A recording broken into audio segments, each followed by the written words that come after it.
Hello everyone, how are you doing? This is MD Tech here with another quick tutorial. In today's tutorial, I'm going to show you guys how to resolve if you're coming across a Google Chrome error that perhaps when you're trying to update the Chrome browser and it says your browser is managed by your organization.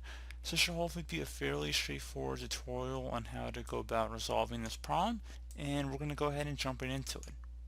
So we're going to start by opening up the Google Chrome web browser.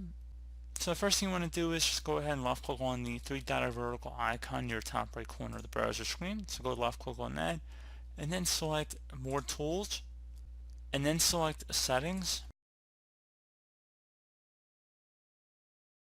Scroll down to near the bottom and select Advanced. Scroll down again. Underneath Reset and Cleanup, select Restore Settings to their original defaults. So this will reset your startup page, new tab page, search engine, and pin tabs. It will also disable all extensions and clear temporary data like cookies.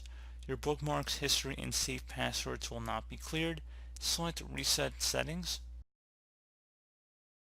So once that has gone through, you want to go ahead and just close out of here, relaunch the Chrome web browser, and that should be able to hopefully resolve your issue. So as always, thank you guys for watching this brief tutorial. I do hope I was able to help you out, and I do look forward to catching you all in the next tutorial. Goodbye.